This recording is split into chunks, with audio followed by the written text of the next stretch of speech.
Relaxing in the few days leading up to the New York primary. He's been out there on the lines. We'll give you all those details soon. We're going to be starting off with Ted Cruz. Ted Cruz's masturbatory practices have made front-page news today, but with good cause. We're not talking about him jacking off just for any old willy-nilly reason. No, we're talking about this in connection with his crusade earlier in his career to defend a ban in Texas on the sale of dildos and other self-love accessories. And so we want to give you the background on that case, because that leads into why we're talking about him whacking off today. In 2004, companies that owned Austin stores selling sex toys and a retail distributor of such products challenged a Texas law outlawing the sale and promotion of supposedly obscene devices. Under the law, a person who violated the statute could go to jail for up to 2 years. At the time, only 3 states, Mississippi, Alabama, and Virginia, had similar laws. The plaintiffs in this particular case say that the state law violated the right to privacy under the 14th Amendment. They claim that in some instances, one partner in a couple might be physically unable to engage in intercourse or have a contagious disease such as HIV or some other STI, and that in these cases, such devices could allow a couple to engage in safe sex. And I would like to say, first off, I appreciate the effort that the plaintiffs have gone into to come up with a logical, reasonable explanation to crazy people as to why someone might want to own a dildo. When I would say, fuck you, if I want to own a dildo, I'm going to own a dildo. I don't care if my legs don't work or if I have HIV. I can be perfectly legged and perfectly healthy. If I want to have a dildo, I'm going to own a dildo. What right is it of yours to say that I can't have it? John, you are free to own the dildos that you have. Yeah. Okay, you should be proud of your dildos. It's all hypothetical. I'm just saying, if you happen to have dildos, I support your decision. Let's talk about Ted Cruz's dildo, not mine. Oh, we will. Now, at the time, a federal judge ruled against them, ruling that selling sex toys was not protected by the Constitution. And I checked it. It doesn't say anything about sex toys, actually. The plaintiffs appealed. So, in 2007, Ted Cruz's legal team, working on behalf of then Attorney General Greg Abbott, who is now the governor, filed a 76-page brief calling on the U.S. Court of Appeals for the Fifth Circuit to uphold the lower court's decision, which would have kept the ban on the sale of dildos and other paraphernalia. The brief insisted that Texas, in order to protect public morals, which I don't think they have any need to protect or any job to protect, had police power interests in discouraging prurient interests in sexual gratification, combating the commercial sale of sex, and protecting minors. There was a government interest, it maintained, in discouraging autonomous sex.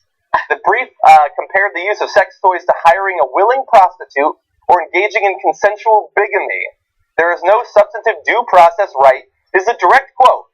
There is no substantive due process right to stimulate one's genitals for non-medical purposes unrelated to procreation or outside of an interpersonal relationship.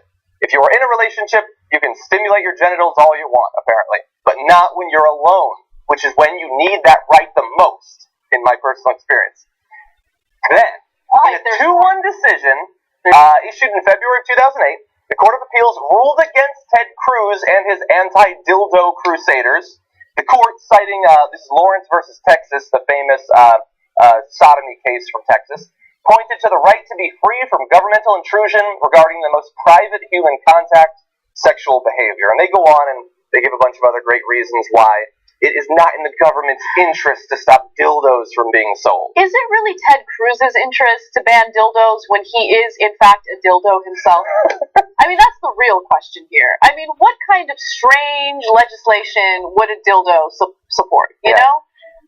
Anyway, I feel like Ted Cruz, for someone who considers himself extremely moral, spends a lot of time thinking about dildos. Yeah, and look, he's the latest in a long string of Republican contenders for the presidency who want to control every aspect of your sexuality, and especially the sexuality that doesn't involve having intercourse. Like, Santorum wants to outlaw porn. He doesn't think you should have access to dildos or fleshlights or rabbits or double dongers or Sibians. Or we could go on for a while, we probably should. Or maybe, butt plugs, anal beads. Yes. What about the anal beads? What about lubricant? What about lubricant? I mean, have we thought about What about condoms or flavored condoms or dental They probably don't want dental dams. What about sex swings? Should you have a right to sex swings? No He sex thinks not. Now, so why in the end, I love talking about sex toys. So why in the end are we talking about Ted Cruz's masturbatory practices Well, I don't know anything about his private life, thankfully, up until today, but I woke up to this from someone who does know. This is from Craig Mazin, who says, Ted Cruz thinks people don't have a right to stimulate their genitals. I was his college roommate. This would be a new belief of his. Damn! He likes to stimulate his genitals. You just got thrown under the stained bed. Oh, shit. He went on to say, Ted Cruz did not have a dildo stashed under his pillow. Ted Cruz slept on top of his pillow. Wait, what? He used his pillow for masturbatory reasons. And there is absolutely nothing wrong with that. Now, we're going to make fun of Ted Cruz because Ted Cruz is a bad guy, and he tried to stop millions of Texans from having the freedom to do whatever they want sexually in the privacy of their own home and with themselves or with other people. But there is actually nothing wrong about humping your pillow night after night like Ted Cruz did throughout his undergraduate career. So that's what he would do? He would dry hump his pillow? This is based off of, this is the eyewitness testimony of his college roommate. Now, to be fair, from what I learned from the newsroom, you're supposed to have two sources. I don't have two sources. Presumably the second source would be the pillow, but it turns out there wasn't much left of it. After 4 years of the constant humping. And again, he's a bad guy, so we get to make fun of him if we want to. It's just so incredible how much conservatives are obsessive over our sexual habits, especially sexual habits that don't harm anyone and actually do lead to a lot of good things, right? Yeah. Masturbation is not only a natural thing, it leads to a lot of stress relief, it helps people sleep. I mean, there's a lot of extensive research on this, and I know I'm trying to reason with lunatics, but, I mean, how do they sit there talking about their morality and talking about how great they are when they're simultaneously obsessing over the sexual habits of other people? I don't think about the sexual habits of other people unless I want to engage in sexual habits with them, right? Otherwise, I don't care. You want to have sex with another human being? Go ahead. As long as there's consent, it's fine. You want to have sex with the person who has the same sex as you? By all means, have a great time, right? It's none of my business. As long as no one's being harmed in the process, our legislators should not be spending any time debating whether or not they should outlaw these things. This is insane. Yeah, and the reason that it's worth bringing up is, one, he's a presidential contender. That's certainly true. But also, in a recent town hall, he said, I don't think that as a Christian you should wear your religion on your sleeve when you're running. That shouldn't be what drives you. But you're trying to enforce laws that are based off of nothing other than a particularly extreme thing that you think is in the Bible that's not even really in there. And when their political philosophy is supposedly founded on the government should not get involved with your private life, then, look, we occasionally use the example of, like, reproductive rights as an example of them getting inside of your body, which is totally true, but I understand some people don't find that convincing because they think that morally the baby represents another person, so that gets a little bit messy. I get that, even though I find it to be convincing. But in this case, from the initial design of a new butt plug, to its manufacture, to its distribution and sale, to transporting it back home, and to shoving it inside of yourself, at what point does the government have any need to be involved in that process? If they're involved in the connection between you and your sex toy, there is nothing the government cannot get involved in. So what I'm curious about is they're specifically going after sex toys that are traditionally used by women, right? Dildos. Not exclusively.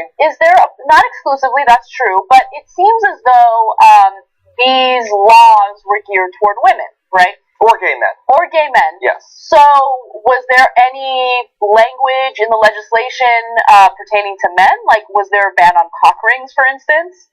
Right? Like, I don't know. Or flashlights. Right. And so, the way... Sex dolls. It doesn't seem like they really cared too much about male masturbation. I mean, how could he if he was masturbating himself with other people in the room? Yeah. But it's just rude. Extremely rude and disgusting. I hear guys do that, though, right? It's just like, oh, you mean you hear tell? Yeah, I heard that men get together and they circle jerk. Like, that's what they do. I have not heard that same thing, but I guess I went to a particularly straight edge college. I don't know. Yeah, I mean, the male circle jerk happens on the first hour of the power panels every Friday, but anyway, damn. But not a literal one. No, I'm just kidding. I'm seriously joking. Sort of.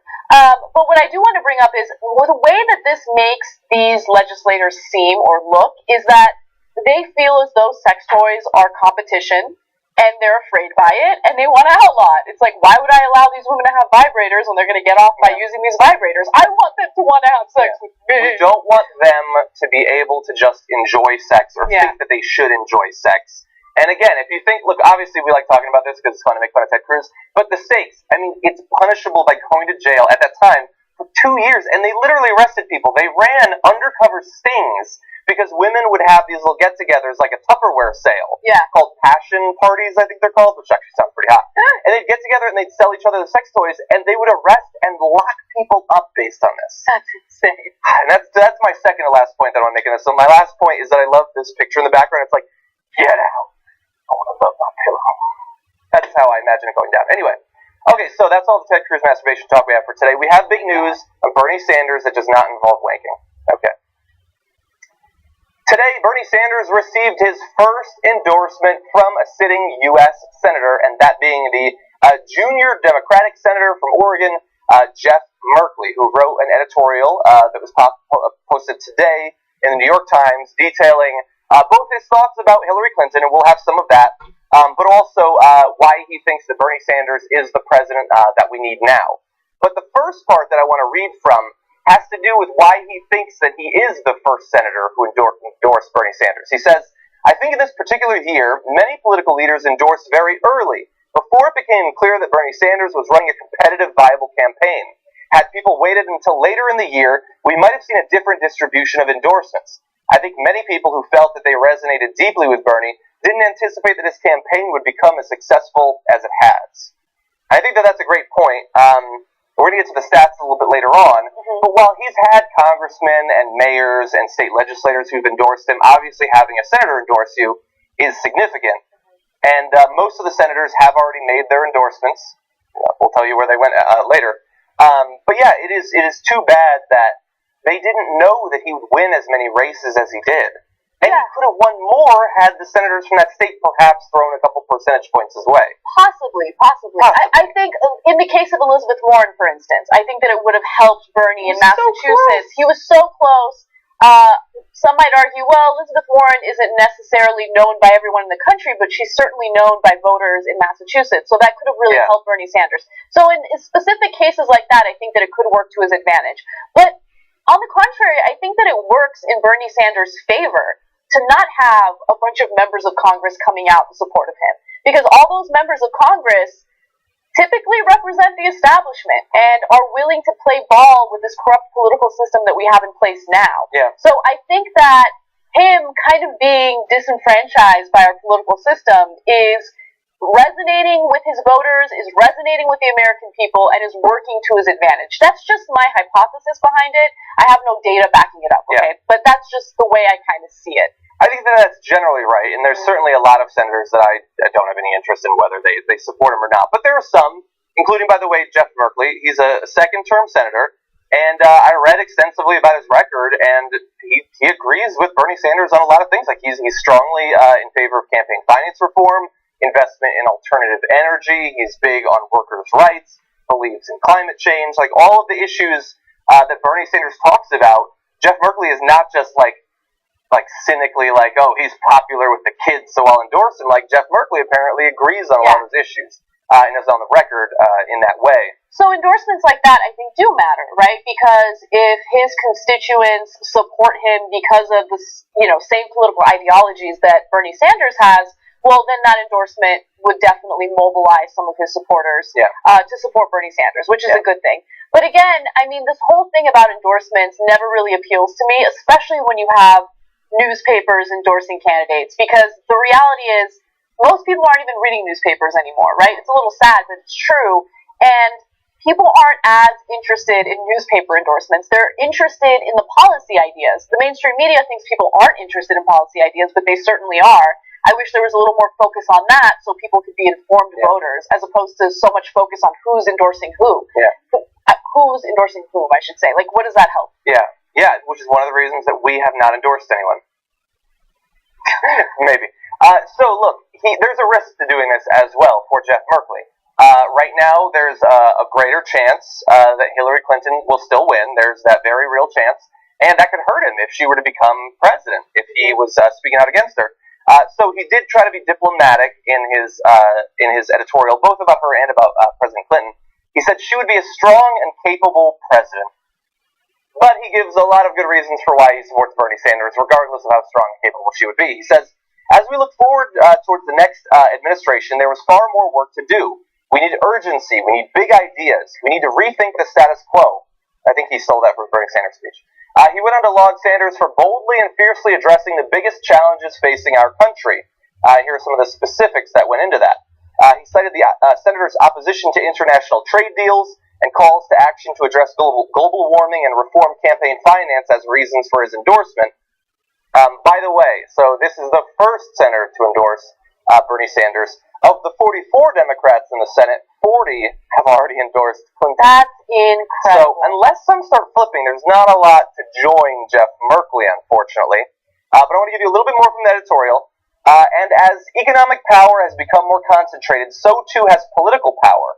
Special interests, aided by their political and judicial allies, have exercised an ever tighter grip on our political system, from the rise of unlimited secret campaign spending to a voter suppression movement, all of the issues that we talk about every day here on the Young Turks. He says, it is not that America is less wealthy than 40 years ago, talking about the way things have changed. Quite the contrary. The problem is that our economy, both by accident and design, has become rigged to make a fortunate few very well off while leaving most Americans struggling to keep up. And that sounds like exactly what Bernie Sanders says. Yeah, I mean, hopefully he'll keep saying that. He's on the right side, and it's no surprise that the establishment has supported the establishment candidate. So for anyone who is a Hillary Clinton supporter and you're befuddled by any notion or any claim that Hillary Clinton is the establishment candidate, well, just look at her supporters, look at her voters, and just take a look at what her policy ideas are. Because in reality, if you look at those policies, you will see that she's fighting for incremental change, whether it be with minimum wage, where she doesn't want to fight for $15 an hour, a living wage in a lot of big cities. She wants $12 an hour. Or whether it be addressing student loan debt. She's really not doing much that's different from the current system we have in place now. We've talked about that in other videos. Yeah. Also, final thing that I want to say about this that could be deemed irrelevant, but I still want to share it. So this senator is from Oregon. Does Oregon do anything wrong? I love Oregon. What do they do wrong? My inclination is to say, and feel free to correct us, I'm willing to be wrong, I think that their gun laws are not as liberal as you would imagine. No, I know that. The area is rural. I know, but here's the thing. When it comes to state gun laws, I mean, states can do whatever the hell they want. Yeah, and what can we expect? You need to do something on a federal level to really change what's going on. No, Oregon's awesome. Oregon is awesome, and I love Portland. Portland's the only other city that I've been to in the U.S. that I have any interest in living in. It generates good television shows, if nothing else. It definitely does. The final thing that I want to say, this is, if you are a current sitting senator or congressperson, or if you're maybe a chief of staff for one, there is, as I said, there's risk to endorsing Bernie Sanders. But you should do it anyway. You should do it because if you care enough to run as a lib in America, you know that you agree with him. You might think Hillary Clinton more pragmatic or whatever. You listened to Anderson Cooper say that and you found it to be convincing, but you know that you agree with him. And more importantly, you know what? Do it for yourself. Because the next generation of Democratic voters, they are not buying Hillary Clinton. There are some older people, and older people, totally, they're valuable. We value their contributions to the country and to the Democratic Party, and their opinion matters. But as you go down in the generations, man, people are not buying her. And those are the people who are going to be electing congressmen and senators for the next 20, 30, 40 years. You should start to think about that. The winds are changing, and it's going to be interesting to see who rides those winds and who plays catch-up for the next couple of decades. Okay, a little bit more on Bernie Sanders.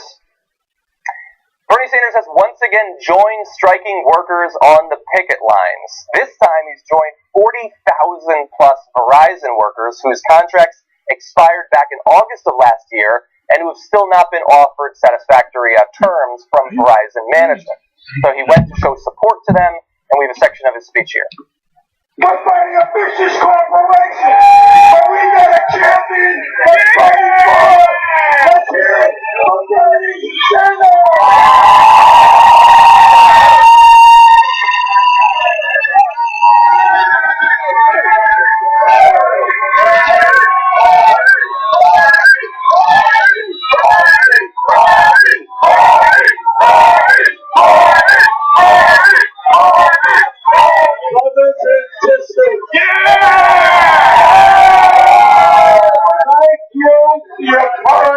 and standing up for justice against corporate greed.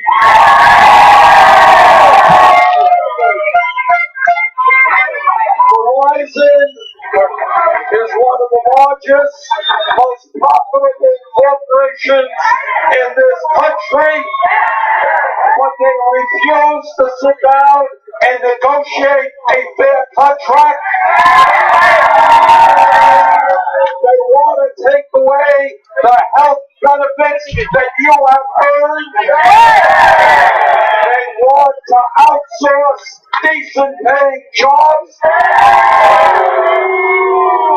They want to give their CEO $20 billion a year. They want to avoid paying federal income taxes. In other words, this is just another major American corporation trying to destroy the lives of working Americans. Today, you are standing up not just for justice for the Verizon workers, you're standing up for billions of Americans who don't have a union.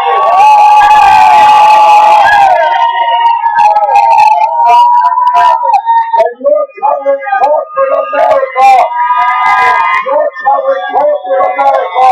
they cannot have it all.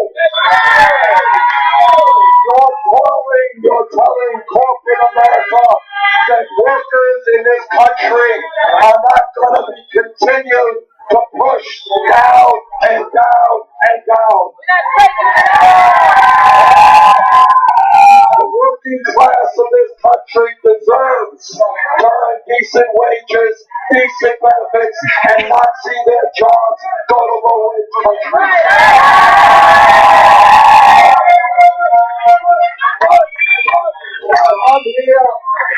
I'm here today not just to support the CWA.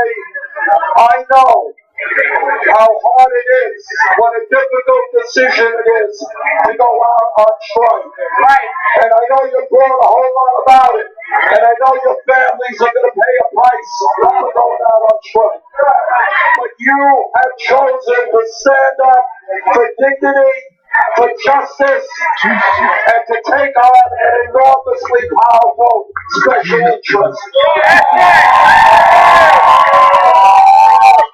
So on behalf of every worker in America who is facing the same kind of pressure, thank you for what you're doing. We're going to win this thing. Damn. He later closed by saying, so I say to Verizon and the rest of corporate America, can you hear me now? Good. I didn't actually say. But the problem with Bernie is that he doesn't really put his words into action. You know what I mean? Like, he's all talk. He didn't actually blow up the building or anything. I love Bernie Sanders, and it shows you that he's aware of these issues. You know, his statements are absolutely correct. In fact, Citizens for Tax Justice, they love to do analysis of all these major corporations that make millions, and in some cases billions of dollars in revenue, and just don't pay any federal taxes because of corporate tax loopholes that we have in place. So if you look specifically at Verizon, they didn't pay federal taxes between 2008 and 2012, okay? But did they make any profit in those years? I mean, of course they did, right? And so the big argument for corporate tax loopholes is, well, you want to give these corporations these tax breaks because, you know, trickle-down economics, and they're going to create jobs. They're going to treat their employees fairly. They're going to pay them well. Yeah. Well, that's certainly not happening with Verizon, where you have all these workers striking right now. So I love that Bernie Sanders is drawing attention to this. Of course, the Verizon strike was a big story by itself, but having a presidential candidate like Bernie Sanders give a speech there certainly makes it a bigger story and attracts more eyeballs. Yeah, and look, we talk very often about him throughout his career being on the side of workers. He was just recognized today. The New York Transit Workers Union endorsed his run for the presidency, and this is not even the first time that he's gone on the picket lines in this campaign. Back in October, he joined in solidarity with Verizon workers. At the time, the Huffington Post said it's hard to see any of the other presidential candidates doing this. Back in October, that might have been a little bit unfair because maybe there wouldn't have been any other strikes for him to join. However, today there was. Now, to be fair, Hillary Clinton did put out a statement saying that Verizon management needs to come back to the negotiating table. And I guess it would be unfair to say, well, she should join the picket lines in New York. What are the chances she's in New York right now? She's in New York right now. She should really go and show solidarity with them. So, look, she's putting out the right statement. Bernie Sanders is there. And maybe these stats matter. I'll just say them and you can decide. According to watchdog NGO Open Secrets, from 1999 to 2015, 18 of the top 20 contributors to Hillary Clinton were corporations or firms that provide services to corporations. On the other hand, from 1989 to 2015, 19 of the top 20 contributors to Bernie Sanders were unions. Wow. So look, I mean, maybe using the logic that we normally apply, because he's been given all that money by unions, he's now been corrupted into fighting for workers' rights, I guess. I'll go for that. And look, she'll say the right things, but the statement's not enough. And cheap, exactly. On the Republican side, I have heard absolutely nothing, which is so totally unsurprising. But this matters. Most people are not in unions anymore. I totally get that. But what unions do still matters for driving up wages for even non-union workers. I know a lot of people, even lib Democrats, who have negative opinions of unions because growing up, they have either never heard anything about unions because we're not taught about them, even as influential as they've been in American history, especially over the past 100 years, or you've heard negative shit because their parents had been poisoned against unions by years and years of right-wing talk radio. Isn't it incredible how effective propaganda is, especially in getting people to vote or be against their own self-interest? Yeah. So unions are the very reason why we have weekends. They're the reason why we have safe working conditions. Unions are so incredibly important, and the reason why they came about is because so many factory workers in the United States were dying in factory fires. Yeah. And so, we don't get the proper education about unions. Are there downsides to unions? Absolutely. I'm not one of those people who sits here and just pretends like unions are completely okay. There are definitely downsides. Look at what's happening with various police departments throughout the country. There's a reason why these cops don't face any consequences after they shoot and kill unarmed people. They do have the protection of the police unions. Yeah. So yes, there are downsides.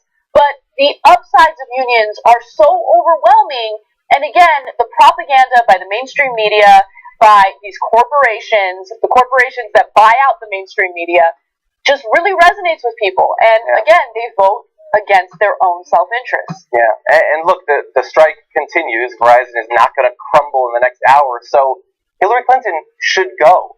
Now, many people will see that as her just copying Bernie Sanders. It will, to some extent, just be her copying Bernie Sanders, but it will also be her doing the right thing. And she can just call a taxi and drive over there and give a speech. Do your stump speech, but show that you're willing to do what Obama said he would do years and years ago, that he would put on his walking shoes and he'd be on the picket lines. Bernie Sanders not even in the job yet, and he's already doing it. So Hillary Clinton should catch up in that regard. We're going to have to take our first break. Let us know what you think about these stories. I have a feeling you probably have thoughts about Ted Cruz whacking off. You can tweet those thoughts to us at hashtag TYT Live, and we'll read some when we come back from this break.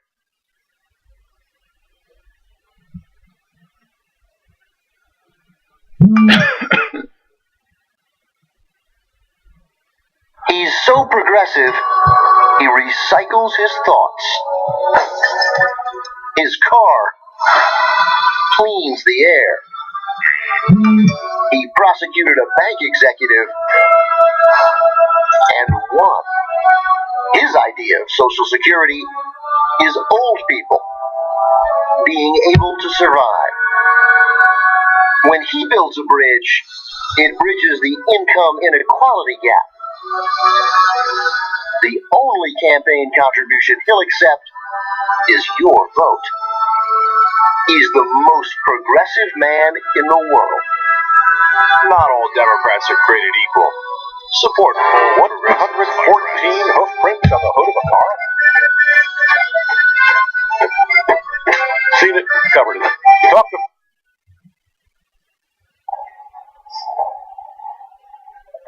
Hey, El, I can't remember. Is there a specific blur we use for Miley Cyrus's butthole? Is it like a Gaussian or a mosaic or a compound?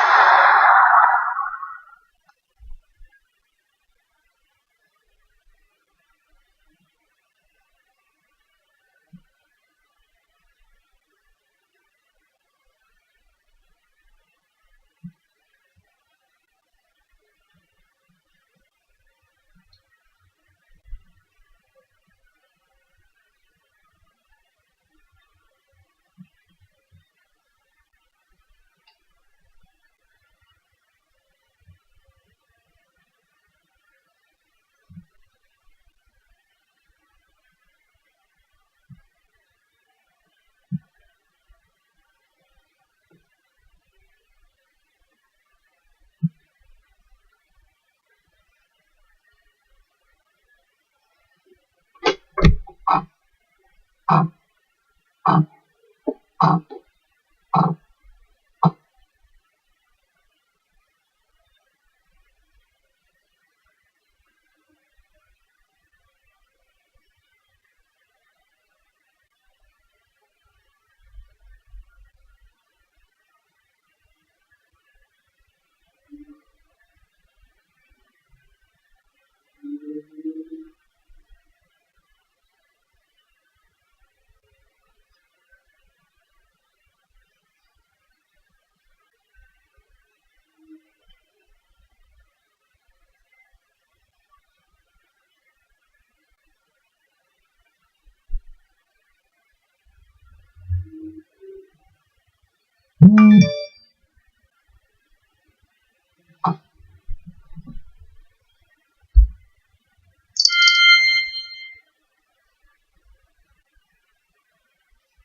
everybody, welcome back to the first hour of the Young Turks.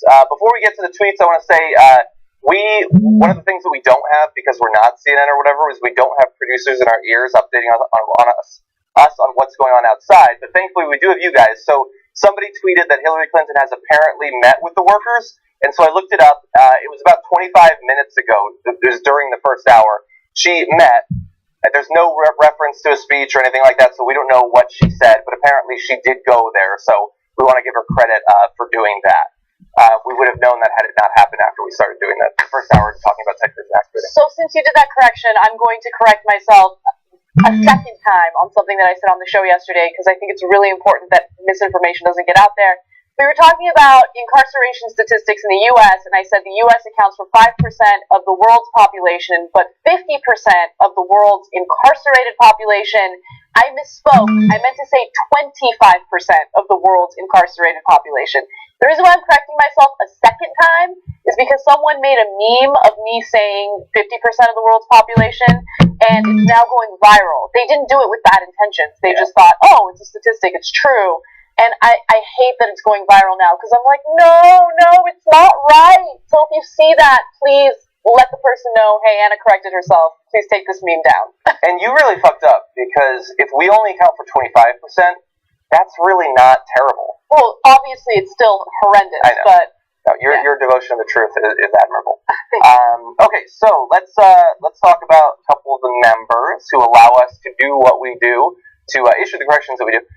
Member number 1156, Christian Doak, and member number 1157, Richard Burns. Thank you for being members. We've got something special coming up for you tomorrow and Tuesday of next week. Tomorrow, this is April 14th, we have a Democratic Town Hall starting at 8:50 p.m. Eastern, 5:50 p.m. Pacific, which we'll be covering live with a panel here. And next Tuesday, that's April 19th, we have the New York caucus. It's actually a primary. Some would say it's important on the Democratic side. Some would say. Mm-hmm. Maybe you want to watch that. Maybe it's incredibly important for Bernie Sanders' chances. Maybe you want to watch that. And you can do that at 8:45 p.m. Eastern, 5:45 p.m. Pacific, if you're into that sort of thing. I want to read some of the tweets that you guys sent in. Let's see. Julia Mahoney says, if you don't allow women to masturbate, they become Ann Coulter. That's awful. You're getting claps from the control room, Julia, so that's good. I wonder if she does masturbate. I don't wonder.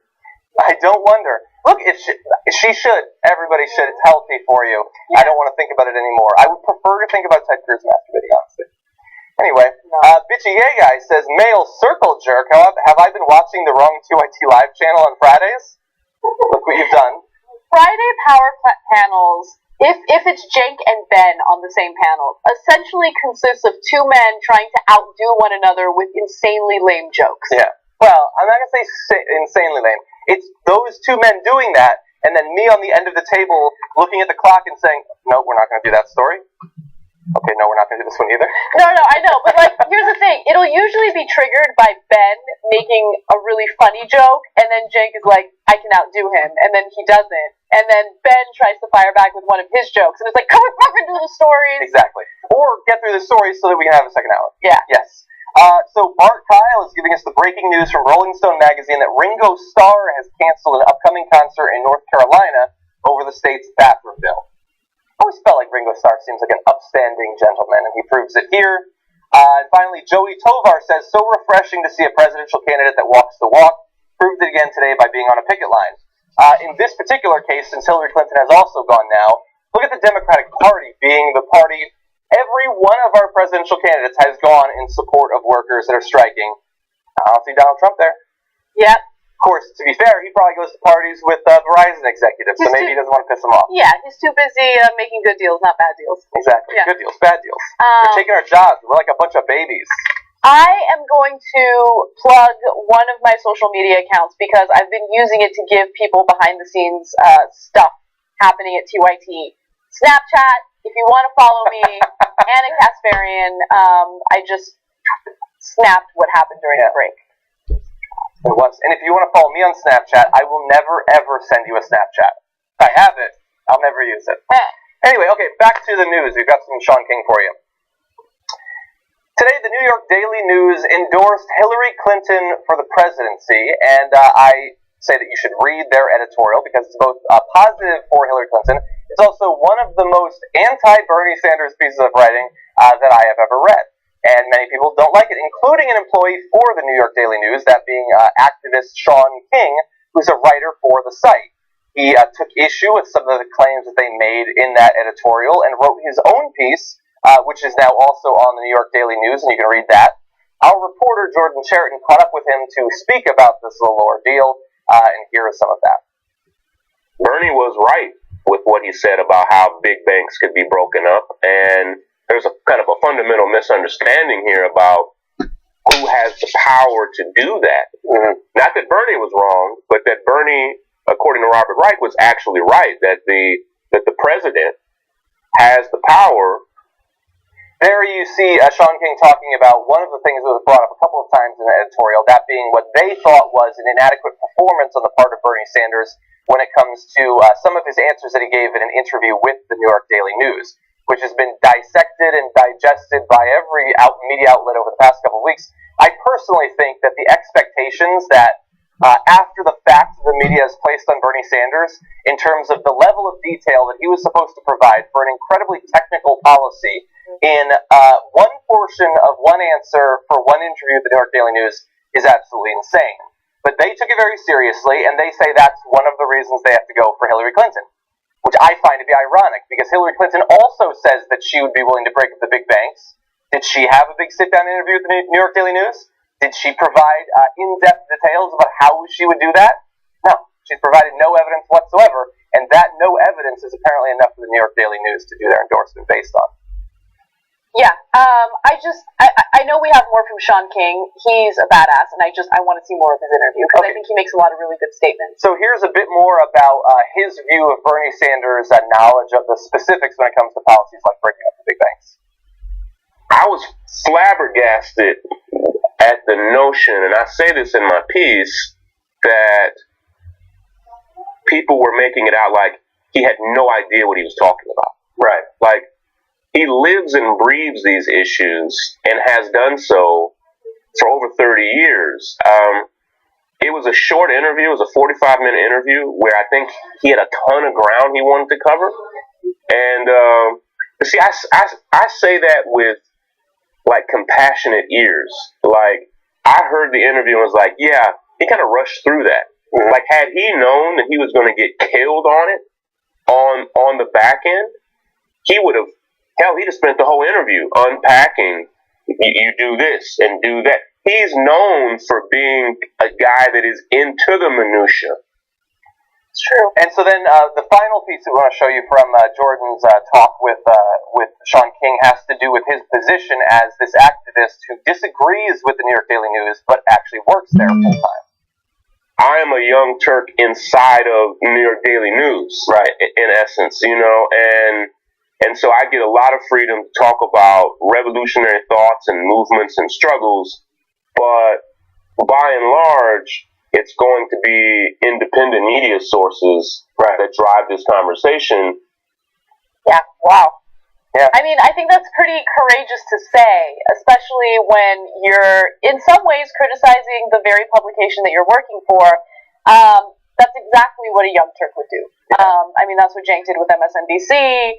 That's what we've done when it comes to calling out any type of media organization that we feel is misleading the public. So I really respect Sean King's work. I've been following his work for a while, and I love this interview. I think it's great. Now, with that said, I mean, look, the New York Daily News obviously has some interest in making Bernie Sanders look bad. But regardless of what you think of Bernie Sanders, regardless of what you think of the media covering him, there's a very simple way to figure out whether or not a candidate has thought through his policies or even whether or not he's on the right side of an issue. And all you have to do is look on his website, right? So we have these discussions about policies all the time. And while he's getting criticized, you could just go to his website and see exactly how he would fund the higher education program that he has in mind, exactly how he would go after the big banks. He's so detailed on his own website that making it seem as though he has no idea what he's talking about is just ludicrous. It's ridiculous, right? And not only that, we act like he's a first-term senator who's like in his 30s and he's trying to play patty cakes, you know, in this election. No, he is a veteran politician. He's been in the Senate for decades. Okay? 75 years. He's been on the right side of these issues for a very long time, and he's very educated and aware of what these issues are and how we need to fix them. So, again, the spin machine can continue spinning, but the most educated people, it's not even educated, the most aware people know what the truth is, which is why young people were not deterred from Bernie Sanders simply because the New York Daily News wanted to make him look bad. Yeah, so, look, I read his response, why he doesn't agree with the New York Daily News. I read their entire endorsement of Hillary Clinton, and it's just crap. I'm not saying the New York Daily News is crap, although I think a lot of their headline stuff is crap. I'm sure there's tons of great people that work there, including Sean King, but that particular editorial sucks. And it doesn't suck because it endorses Hillary Clinton or because it's against Bernie Sanders. It sucks because it reads, and you should go read it. It's not that long. You can do it 5 minutes. It reads like either a person with multiple personalities wrote it, or two people were fighting over a keyboard and then going back and forth every other paragraph, because it lays out a view of what's wrong with America. That the economy is rigged against the workers, our income isn't rising high enough, politically we've been disenfranchised. It does all of this before leading into how Hillary Clinton is the person who recognizes that more than Bernie Sanders. Then it goes through, most of the editorial is not about Hillary Clinton, it's about Bernie Sanders and why they think he's wrong on every issue. And then so it goes through each of his positions and then talks about how he's wrong. And despite them understanding the problems, apparently, every one of their oppositions to Bernie Sanders' policies is based on some insane right-wing framing of what regulation does, what taxation accomplishes, all of that. And then it's not even internally consistent to that degree, because they say Bernie Sanders would put too many taxes on Americans, so we can't vote for him. You know why we're voting for Hillary Clinton? Because she'd tax the wealthy in America. In the same editorial, he wants to pay for people's college. That's unrealistic. You can't do that. We should support Hillary Clinton because she's going to make sure that people get out of college debt-free. What the fuck does that mean? Well, that means that they didn't pay that much for it. But that's totally reasonable. They go the same back and forth on healthcare. Everything that they attack Bernie Sanders on, they then take Hillary Clinton's side, regardless of the fact that they haven't required any details from her on how she's going to pay for all of that. Everybody goes crazy over the funding of Bernie's 4 years of public free college. How is Hillary Clinton going to pay for her education plan? Well, I have no idea because she's never even asked about it. Yeah, she's never asked about it. And for anyone who, again, goes to her website and reads her policy ideas verbatim, you know that the reason why she's not going to have a hard time paying for it is because there's literally no change in how the system is set up right now, right? So her debt forgiveness plan actually ends up being earned income after those 20 years that she specifies. And so you get taxed by the IRS, and if you have $150,000 in student loan debt, and all of a sudden that gets forgiven, and you get a 1099 for that amount, you're fucked. you're fucked. Okay, that's not a good system of dealing with student loan debt in this country. Yeah. Okay, because instead of owing, the federal government in the form of a federal student loan, you're going to owe the IRS in the form of a tax debt. Yeah. So again, it's not about whether or not we can pay for her programs. Her programs are full of shit. She doesn't worry about how we're going to pay for it because it's incremental change to no change at all. Yeah, and I already know how much of that is going to go. A big portion of how she's supposedly going to stop them from having debt is she is going to evaluate your family and say how much your family can contribute. That's the system we have right now. They told my family how much they could contribute. In reality, what my family could contribute was absolutely zero, which is why I have so much student loan debt as I have right now. And so that's not a solution. It's just plugging in random variables about how much your parents are supposed to contribute is not a solution to the problem that we have, the magnitude of the problem that we have. But we've been mostly talking about the breaking up of the banks. They're attacking him. So I want to turn to that in a little bit more detail. In this campaign, we've had two very different perspectives on what should be done on the big banks. Now, in the economic recession that we had about 8 years ago, there was an acknowledgement at the time that the banks were too big, that if they failed, the shocks radiating out from that would do irreparable damage to our economy. And so we seemed to accept at the time that we should probably get away from this system, that we should move to a position where the banks are not too big to fail. Now, Bernie Sanders says that they remain too big to fail, considering that they are bigger than they were back in 2007, when they were too big to fail. He seems to have something there. Hillary Clinton says she would also be willing to break up the big banks, but that she doesn't think it needs to be done now. And she says that the financial regulations that we had under Dodd-Frank back after the recession are strong enough. So let's talk about one of those regulations. One had to do with living wills for those big banks. Well, now those living wills have been submitted, and they've found to be wanting in a variety of ways. 5 giant banks, including J.P. Morgan Chase and Bank of America, you might have heard of them, failed to fulfill a crucial regulatory requirement that Congress introduced after the 2008 financial crisis. Congress demanded that big banks regularly provide regulators with careful plans, also known as living wills, for how they would enter bankruptcy in an orderly fashion. Basically, they had to write a big report saying why they were not too big to fail. And bad timing for them, those reports were due this week. The Federal Reserve and the FDIC found that the plans of 5 banks were not credible or would not facilitate an orderly resolution under the United States Bankruptcy Code. Now, they now have until October to revise those flawed plans that could cripple the U.S. economy. Now, what happens if they again fail in October, as seems likely to happen since they've had years to work on this already? If, after any such adjustments, which the banks will make to their plans, the Fed and the FDIC are still dissatisfied with the living wills, they can impose restrictions on the bank's activities or make them raise their capital levels, which in practice means using less borrowed money to finance their business. If, after 2 years, the regulators think the plans are still deficient, they can require the banks to sell off assets and businesses with the aim of making them less complex and simpler to unwind in a bankruptcy. So, it's been more than 8 years. They've failed. They're going to have another 6 months. If they fail then they'll have 2 more years to fail. And if they then fail, we'll start to break them up, supposedly. I don't believe the system set up that way is actually going to function that way, especially if Hillary Clinton is the president at that time. Maybe I'm being overly harsh.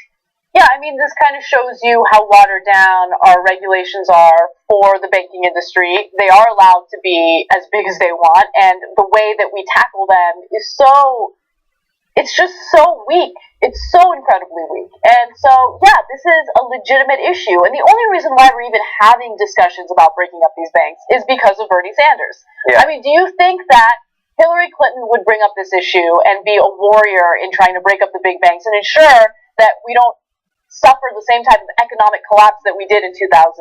Yeah. No, the reason why this is part of our, conversation right now is because of Bernie Sanders being a warrior on it. Of course, I mean, forget the Republican side. They don't care about this issue. I think that this is absolutely perfect timing that this has happened now, because we have a primary coming up in New York. I looked it up. Wall Street is in New York. A lot of these big banks, their headquarters are in New York, and we also happen to have debates coming up very soon, in time to have political consequences. So they've failed after years and years of prep.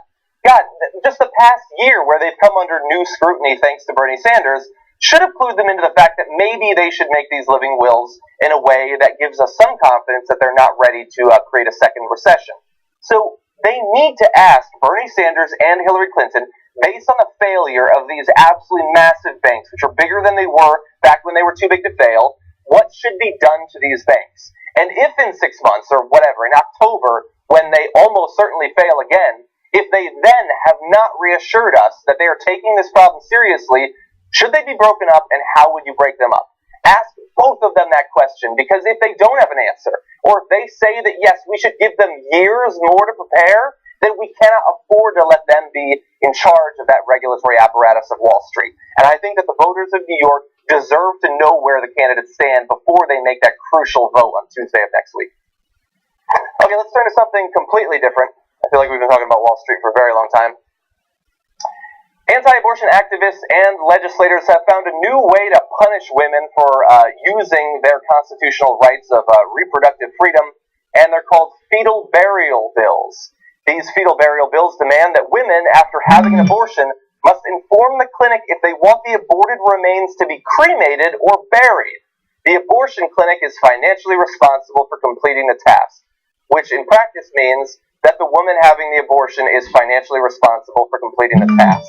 Now, I have never paid for a cremation or a burial, but I have heard stories that they are incredibly expensive, rising into the thousands and thousands of dollars. And so they keep saying they don't want to punish these women for having abortions, and yet you are seeing these bills pop up in more and more states. Idaho, Mississippi, Alabama, South Carolina, they all have bills in their current session right now with language pulled directly from the Americans United for Life's model legislation, which is evocatively titled the Unborn Infants Dignity Act.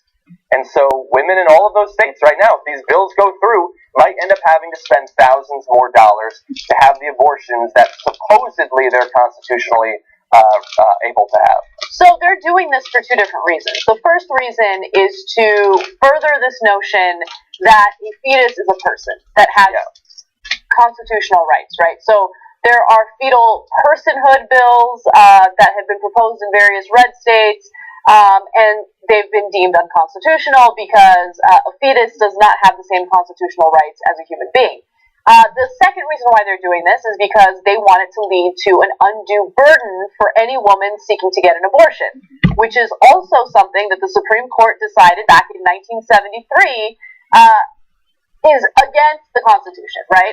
They said that abortion should not be something that's tied to any undue burden.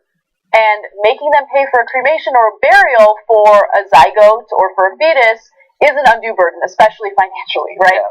So, look, they can go ahead and try to pass these laws, but what's likely to happen is state resources in the form of taxpayer money is going to be used to defend this type of law, right? So I don't know if it's going to get all the way to the Supreme Court, but again, it's going to be costly, and they're wasting government resources, taxpayer money on nonsense like this. Yeah, and a very irresponsible, lazy way too. So the AUL, they create this model legislation, and then legislators from all these states, they just take it and copy and paste it. They don't even do the research. They don't care enough to actually come up with this on their own. They literally take the sentences from the AUL, and then they just try to pass it all over the country. Can I add one more thing to this? There's a reason why you see this assault on reproductive rights during every election, right? Whether it's a midterm election or a general election. They specifically do this not because they believe that it's life at the moment of conception. They specifically do this because they know it will resonate with their right-wing voters and it'll win some brownie points for them, right? Do they genuinely care about this issue? No, because if you genuinely cared about this issue as a politician, you'd be a warrior for this issue from the very beginning, and you wouldn't stop. Yeah. But they always propose this legislation in the year leading up to the election. Yeah. It's kind of incredible. Look, I honestly think that on the other side, they should look. Democrats typically, historically, have been very hesitant to use abortion in their ads because they know that people aren't necessarily exactly sure what should be done in every case. And there are certainly there are regulations on abortion that you can come up with that are shockingly popular across the country. Here's one that won't be. If you put an ad saying Republicans think that women should be forced to pay thousands of dollars to have burials for fetuses that were 2 months old at the time that they were aborted. Nobody thinks that women should be forced to do that. That is obviously a punishment, and we saw how people responded to the Donald Trump thing. When he talked about having a small fine on a woman. This is a fine of literally thousands of dollars at the very least. But it actually goes beyond that. It's not the only way that they want to punish the women. The AUL's bill is meant to be applied to every instance of fetal death, irrespective of the duration of pregnancy.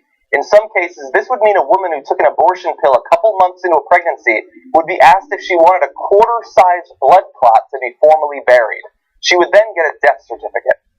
So it's not a baby, man. I understand that it's awkward. I understand it's uncomfortable. But we're talking about almost nothing, a few cells, and they want to put it in a coffin, and they want to bury it. They want a gravestone for a blood clot.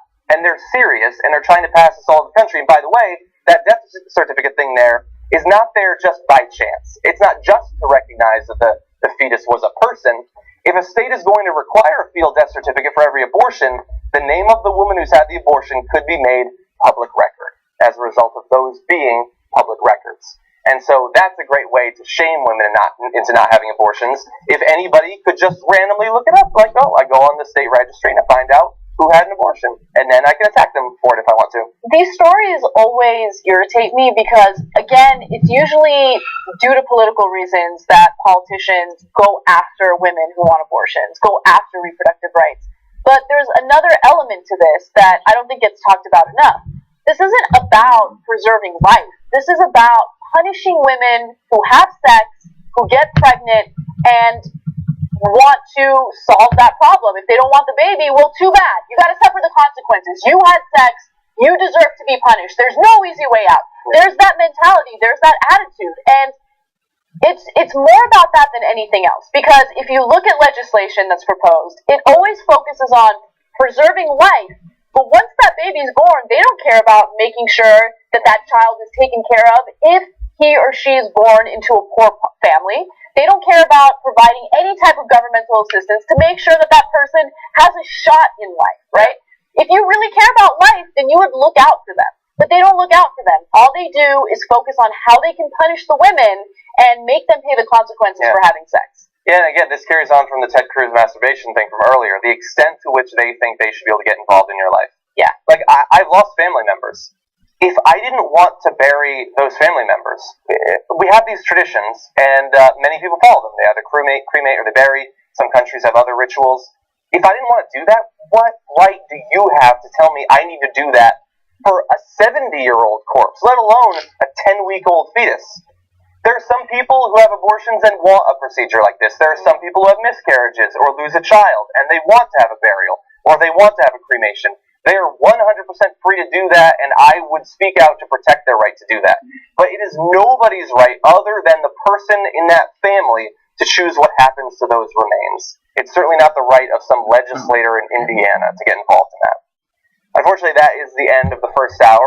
Turned out I think some of the stories felt pretty good. I liked it. Enjoyed talking about it. I liked it. No big deal. And by the way, yes, I know IBC Bernie Sanders hasn't been a senator for decades. He's been a politician for decades. You guys know what I meant. No. Just putting that out. I also know that he has not been in the Senate for 75 years. I was making fun of him. I know. Sometimes you have to clarify. Yeah. Anyway, thank you for joining us for this first hour. In the second hour, who do we have? We have Samantha Shocker and Kenny Hamilton.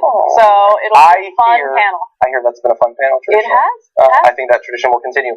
Continue to tweet us at #TYT Live, and we'll read some when we come back from this break.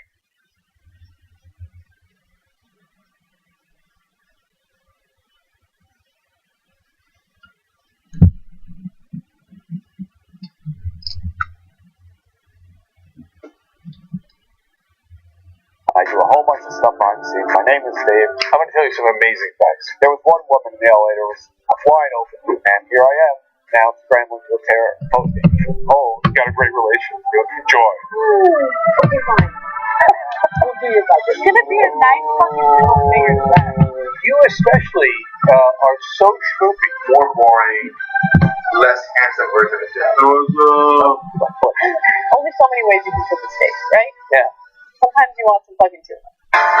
Maybe edit that out. I thought it was a little embarrassing, but if people like it, I'll do it. Who is hotter? Jen is macho. There aren't going to be rose petals on the side of the runner.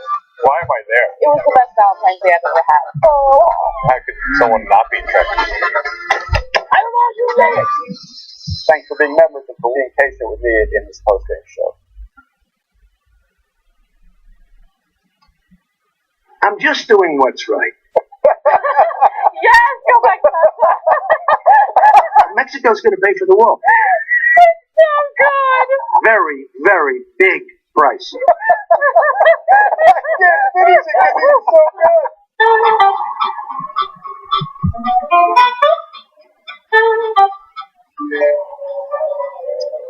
Is that your girlfriend? No, it's a restricted number. When are you coming to my office? LOL. Maybe it's your buddy Phil. Remember growing up, he was never the sharpest knife in the knife thing. Yeah, you know what? It might be. So how? Mas Valete? Yeah. Oh, uau! Ai! Oh, meu Deus do céu! Olha o começo dessa transmissão, começo dessa mesa final de main event do Best Feminino. Do que acontece, Felipe Moraes e público de casa? Vamos ao River Será! River Gatti, o rei do River! Uau! O rei Uau! do River! Meu Deus! Impressionante! O que é isso, Vitão? Estão todos atordoados no salão. Quadra contra full. Seu Ciro acerta o rei do River. Wow. Thanks for watching the video. Hope you enjoyed it. If you did, leave a comment down below. If you want to see more videos like this, click right here. If you want to subscribe to the channel, right here is your...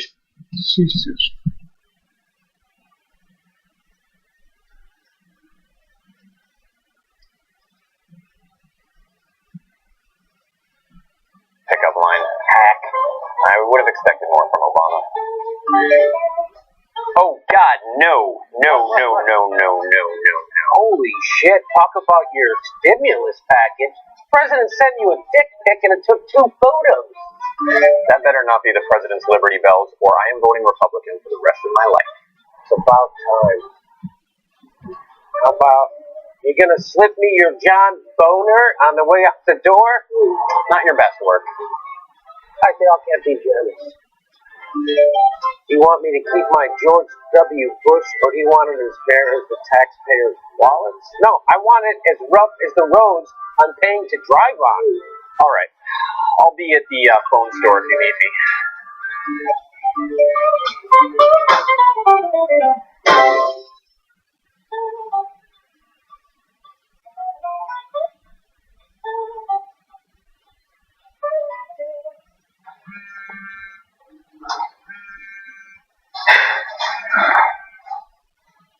I have 5 minutes. Explain the Facebook. Go.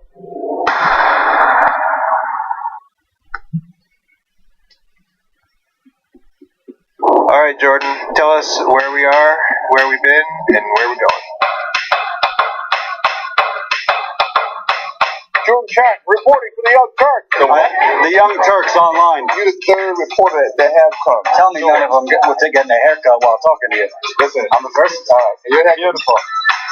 Is Hillary being sincere when she says $12 is enough for the minimum wage? Anybody who tells you $12 is enough for the minimum wage is not only not being sincere, they don't give a damn about you. No bank is too big to fail, and no executive too powerful to jail. She is pretty dead set on protecting big banks. And we're tired of money in politics, and we're tired of the corruption. Do you think it would really be better for liberals if all the money from the banks went to Republicans as opposed to just 80%?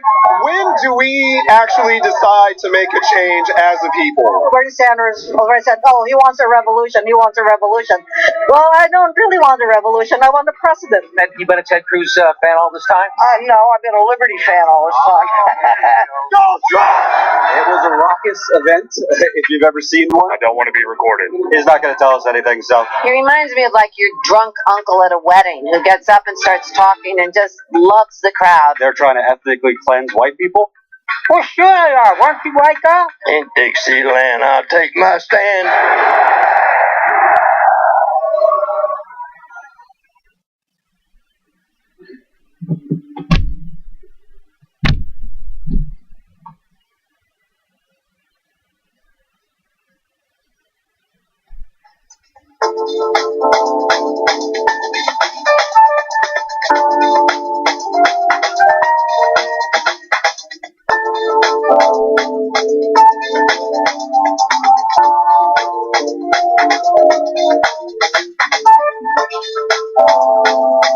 Hey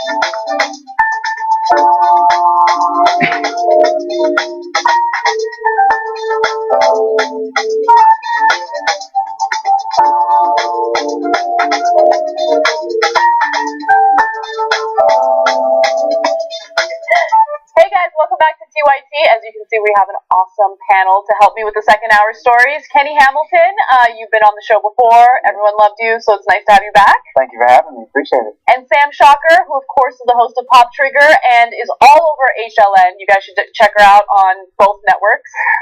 Thanks for having me. Thank you for coming back. All right, so let's get started with the stories I have.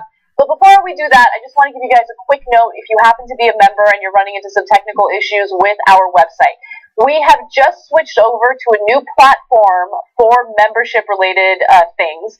And as a result, there are going to be some technical glitches that we're currently working on, okay? Now, that's the bad news. The good news is the platform is supposed to give you a better user experience. So if you are a member, please sit tight. Thank you for your patience. We love you guys. Thank you for supporting the show. I promise you that we will get these technical glitches figured out ASAP. All right, so now let's do the stories. We begin with some good news. Ethan Couch, who is also referred to as the Affluenza Team, has been sentenced to 2 years behind bars because of the fact that he skipped the country and tried to avoid the fact that he had violated his probation. Now, for anyone who doesn't know who he is, in 2013, he got into a pretty serious car accident when he was underage and drunk driving. He killed 4 people on the side of the road. In fact, Gawker has more details on that. Judge Wayne Salvin sentenced Couch, who appeared in adult court for the first time, to 180 days in prison for each of the 4 people who died when he slammed into an SUV that had pulled over the side of the road. The 720-day sentence comes out to just shy of 2 years. Now, the story got national headlines because of the fact that he was able to not even get a prison sentence initially because his defense was that he was so wealthy and so privileged that he didn't understand the consequences of his actions. Thus, he was referred to as the Affluenza Team. I love that there's finally some justice in this story, but just consider the fact that even after all this, even after he got caught in a Snapchat video drinking, which was violating his probation, even after he and his mother fled the country because they didn't want to face the consequences of that, even after he killed 4 people and severely paralyzed one of his friends, he just gets a 2-year sentence. Anyone else who might be underprivileged is going to probably face a lifetime behind bars because of that. It's called white privilege. Mm-hmm. It's very No, that doesn't exist. Why do you hate white people, though? Why do you hate white people? I don't hate white people. I love white people, but I'm just saying that this is white privilege, and this is the exact definition of it. 2 years for poor people. I've known people, and not stereotyping when black people go to jail, but I have known people in the past to get at least 10 years for having over an ounce of weed, or an 8 ball or so of cocaine and something like that. I'm not justifying drugs or anything like that, but I'm just saying this is the quintessential example of white privilege. He killed 4 people and got 2 years. Yeah, and initially it was a slap on the wrist. He had probation, and there's so many layers to this case. We've been covering this case from the get-go on HLN.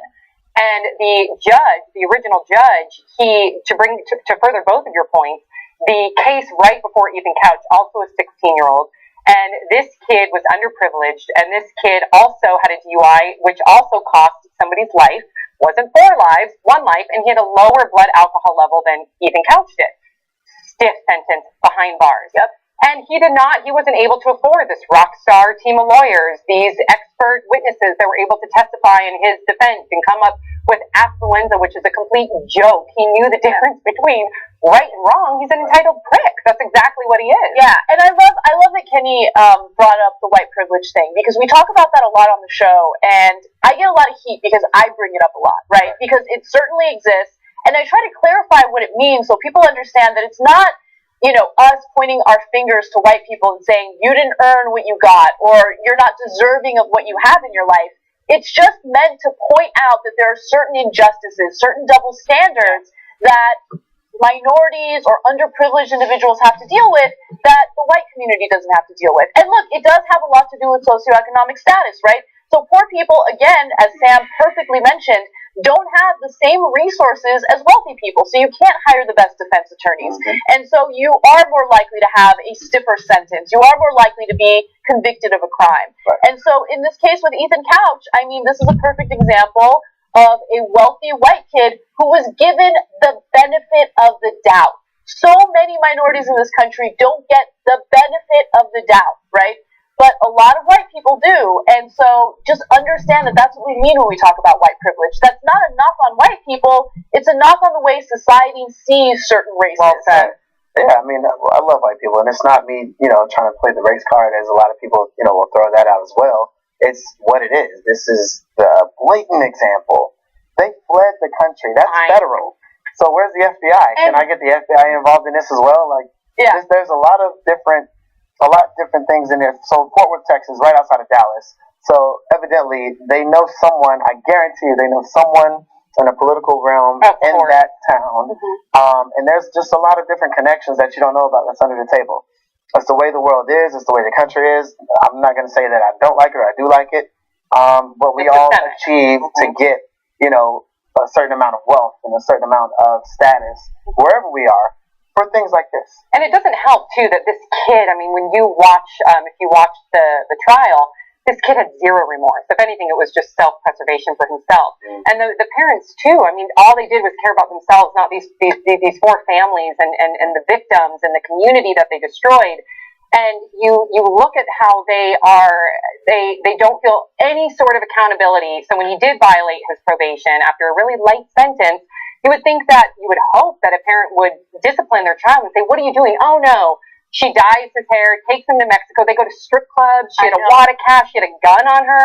They were out for the count. They were like peace. Yeah. I know. Well, I mean, ironically, it does serve the defense's argument, because the mother does seem to cover up for her son, does seem to make it seem as though he could never do any wrong.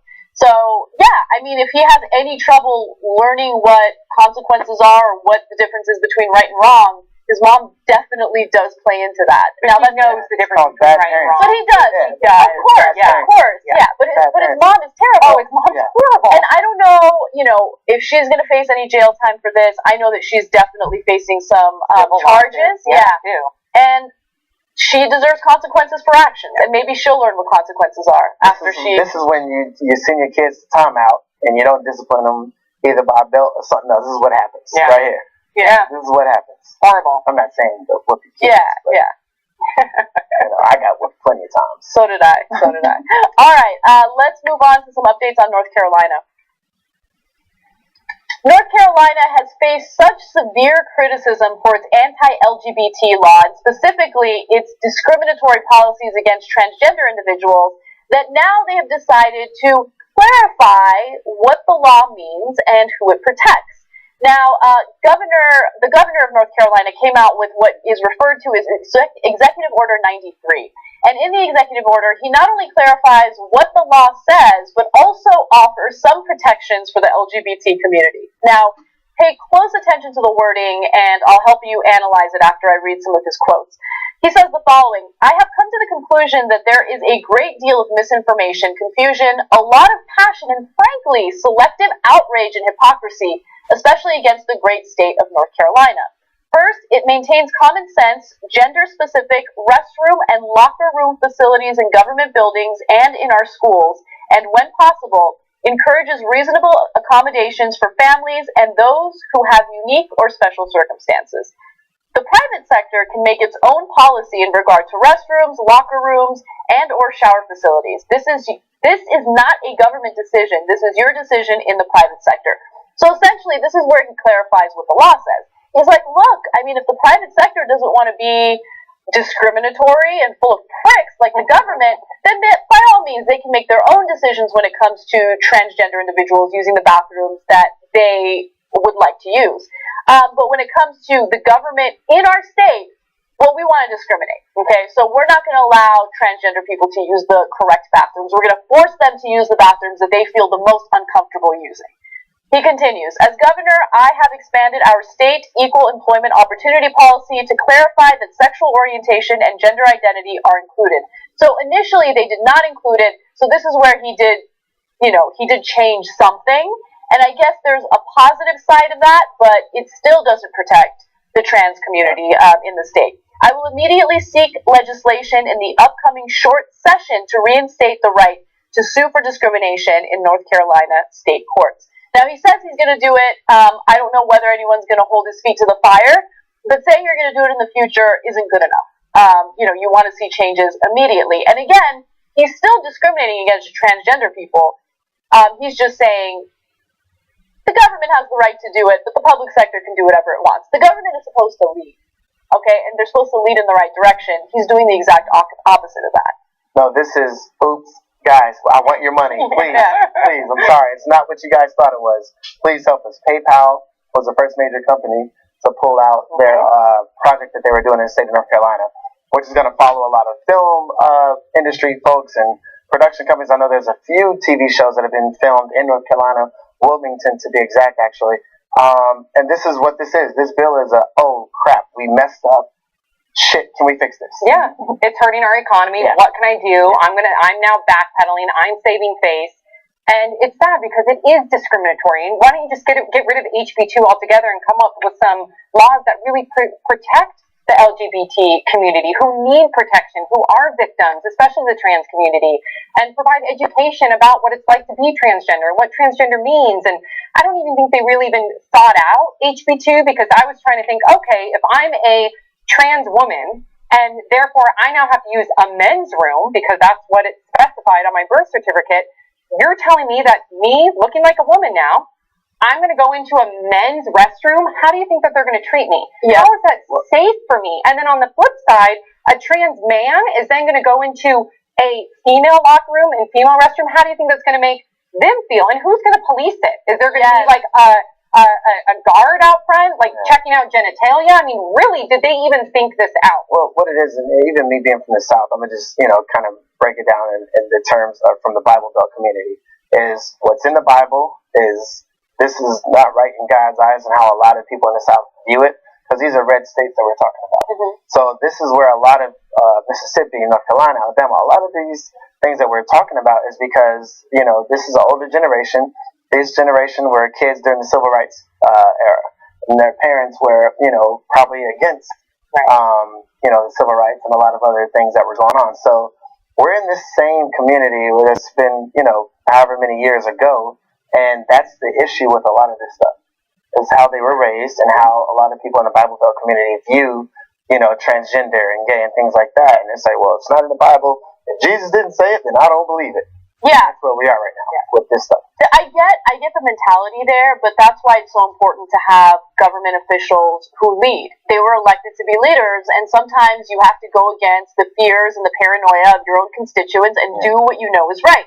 Now, unfortunately, they were elected because they have the same paranoia and the same fears and the same bigotry as their constituents. So I guess it's kind of unfortunate and unrealistic to expect them to be leaders in change. Right. But I love what you brought up, Sam, and we talked about this on the show last Friday. Mother Jones did this great piece where they went to local police departments in North Carolina and they asked the cops, okay, well, how are you guys going to enforce this? And they have no idea. Right. The reason why they have no idea is because of the things that you just mentioned. Okay, so me as a woman, I don't care who uses the bathroom, right? I don't care if it's a man or another woman. Like, I'm in there to do my business and get the hell out, right? But I know that there are plenty of women who would feel uncomfortable if someone who appears to be a man comes into the room or restroom, and let's say someone does call the authorities, right? Do the cops then come and check out your genitalia? Like, that's insane. And what about a trans woman? Like, she already is oftentimes a victim against violence, and then she's supposed to put herself in a situation where she's in an environment where she, to them, looks like a woman, and she's using the restroom next to them, and who knows how tolerant they are and how they're going to treat her. That's not a safe place for a community of people that are already discriminated against and are victims of violent crime. Right. It's just a lot of ignorance and, fear, and unfortunately that translates into legislation that gets passed. So, well, after the show, I'm going to walk into the women's restroom just to see the reaction. See, that's all right. We'll see. Okay, challenge accepted. All right, guys, let's take our first break. When we come back, a ride-sharing business that only employs female drivers. Is that discriminatory? We'll talk about that and more.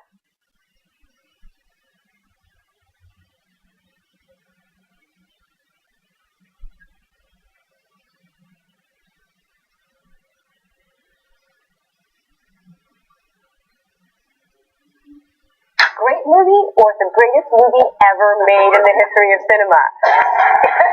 I love this. No, that was great. Oh, damn. I was just totally dazzled in every way. What the hell was that? It was insane. Cut. Shut up, movie. It just fails on like every single level. Michael Bay. It is so rapid fire. Terrifying. Garbage. Nuts. That was just ridiculous. Was it written by ABBA? He's pulling strings like Yo-Yo Ma. You'll pay for the whole scene? Okay, all the way to the end.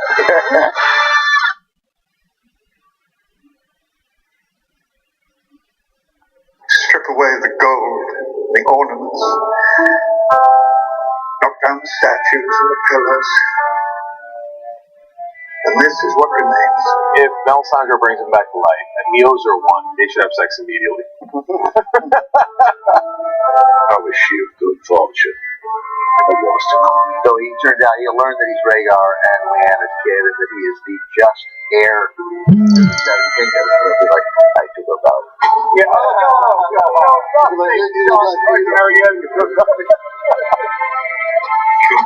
Like those boys, they were black and rich, but they were fluffy. It's like what, the candle maker's daughter or something? The kennel master. Oh, the kennel master. I thought they kept saying kennel kennel master.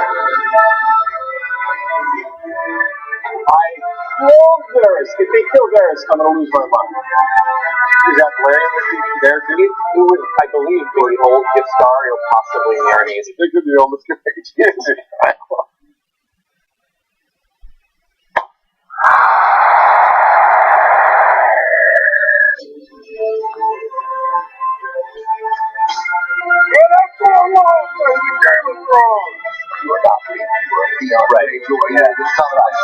She's trying to build him up.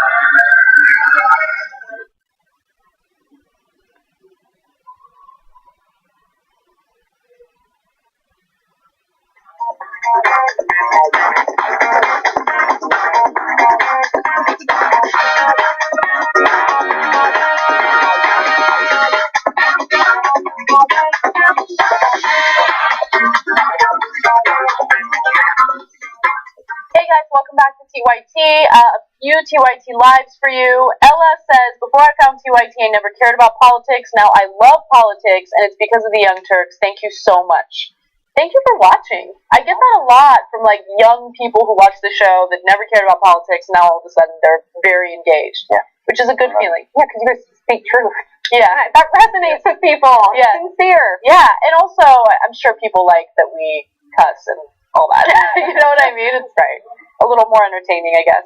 Cynthia Sorensen says, I have porfluenza. My mother worked 3 jobs to feed and clothe us, and a father not there. So what do I get away with? Nothing. Great point. Yeah. Great tweet. Yeah. There's, again, if you don't have a certain socioeconomic status, or if you're not from a certain race, you don't get that benefit of the doubt. Right? Dave's Gone Mad says, it's not white privilege, it's rich privilege. Stephen Avery got screwed 2 times. This is, okay, so I gotta address this. Because white privilege, without a doubt, exists. I mean, yesterday I gave you a very specific example of that. Why did the Nixon administration go after marijuana? Did they do it because they thought marijuana was a public threat or a public danger? No. The Schaefer report specifically mentioned that they needed to decriminalize it because it's not posing any risk to society. And then the Nixon administration thought, nah, I want to go after minorities, so I'm still going to criminalize it. And in fact, I'm going to amplify this war on drugs. And what happened? Still till this day, even though blacks and whites smoke marijuana at similar rates, blacks are 4 times more likely to get arrested for marijuana possession. Okay? That's white fucking privilege. If you don't want to believe it, if it makes you uncomfortable, if it makes you insecure, that's your issue. You need to deal with your insecurities, right? Because addressing white privilege doesn't make me feel like I failed in life. Addressing white privilege doesn't make me feel like a loser. It doesn't make me feel like someone took something away from me. I worked hard to get to where I am, but I had certain things not handed to me. I had certain opportunities that haven't been given to people from certain racial groups. That's just the fact of the matter. Can I get an amen? I like heated Anna. I love heated Anna. I just don't get the weird insecurity. Right. Like, oh my God, no, there's no white privilege. I earned everything I got. Yeah, I got that. Right? But when you're driving a BMW in Beverly Hills as a white individual, cops aren't going to perk up and try to figure out who you are. If you're a black person doing it, it's a little different. I got pulled over 2 days ago. Yep. Really? Oh yeah, I see them all the time. They pull a U-turn right behind me. So I was like, yep, here we go. No, but that has nothing to do with right. No. Like this is black man doing around 90210, driving around in this nice car. Yeah. It happens all the Don't have to worry about that. And then when I do get pulled over, I don't have to worry that something might go awry and I could possibly lose my life. I don't have to worry about that. That's okay. I can admit that. Yeah, it doesn't take anything away from hardworking white people, right? They exist. Of course you've earned what you have in your life. But to deny that you have a certain advantage is either naive or you're just in denial because you don't want to accept that fact. And there is rich privilege in certain communities and certain, areas of people that control things in their town or city or across the country as well. But I mean, to say there's no white privilege, come on. Stop and frisk in New York. I mean, there's a reason why the police officials specifically focused on blacks and Latinos. I think it was a shocking statistic. It was the vast majority of the people that were stopped and frisked were minorities. Why is that the case? This is what I say, and to kind of put this to bed. If a white kid, 20 years old, is walking down the street towards you with a hood on at night, let's say the sun's going down, it's not completely dark, and you see this white person walking towards you with a hood on, are you going to cross the street? Because I've been in plenty of situations where it's been cold, I got a hood on or I have a skull cap or whatever, and I'm walking in New York, and I've literally seen people either clutch the purse, move it to another side, or completely walk, splitting poles, and I hate splitting poles, but splitting poles are walking so far away from me because they feel threatened. Right. So then ask yourself, is there a white privilege? Right. Would Trayvon Martin been shot? Would George Zimmerman would have been threatened if Trayvon Martin was this young white boy with a hood on? Would our mainstream media refer to unarmed black people shot and killed as thugs, but would they extend that kind of language to unarmed white individuals who've been shot and killed? There's a reason why black people who were shot and killed. That's not a thug. That's a troubled individual, exactly. We make all sorts of excuses. So look, it exists. Open yourself up to it. Open your eyes. Because unless we have an honest dialogue about it, we're not going to solve it. And maybe you don't want to solve it, and that's on you. I want to solve it, okay? And again, that doesn't take away from who I am and what I've achieved. And the Nixon administration, the Reagan administration, and Bill Clinton's administration have all kind of helped the mass incarceration. Oh, yeah, 100%. No, there's no white privilege. Anyway. All right. I love white people. All right, let's move on. There's a new ride-sharing service to be launched in the coming days, but some people are a little upset about it and feel that it's discriminatory.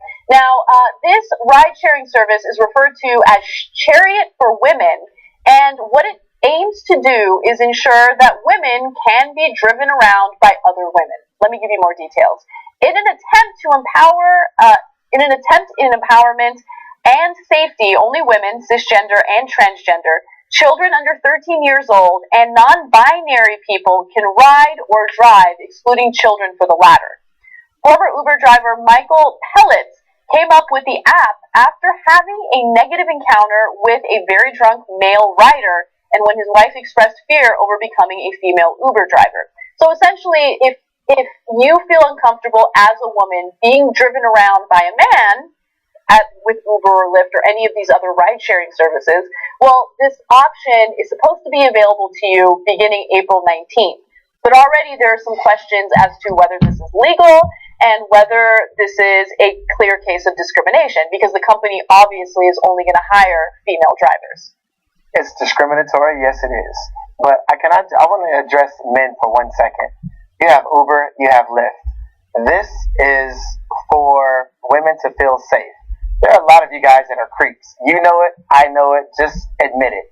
Use Uber, use Lyft, shut the hell up, let this go as it is so women can feel safe. We have girlfriends, we have daughters, we have wives, we have sisters, we have mothers. If women want to feel safe, I love women, I want y'all to feel safe. I have friends that are assholes that are creeps. When they're drunk, they become assholes and even worse creeps.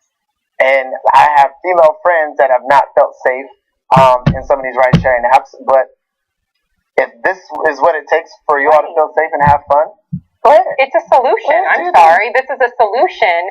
There is a disproportionate amount of female victims compared to men. Not to say that men are not victims of sexual men assault are, or of rape, course. because they are. Right. But women are more, and this does happen in cabs, in car services, in Ubers. So where's the alternative? Where's the solution? In my opinion, this is the solution. And my dad's the one that forwarded me this article. He was excited because I take Ubers and cabs all the time for work, and he felt, like you just stated, oh good, this is a great alternative for my daughter, because God forbid do I ever want her to be a victim of rape or sexual assault in a cab where she can't get out. I think that there's a better alternative, and I surprisingly am not in favor of this. And the reason why is because it starts off with the unfair assumption that men in America just pose a threat to women, right? I think that's unfair because it also makes it seem as though women can never be sexual predators. We've done various stories on women who were sexual predators, whether they're educators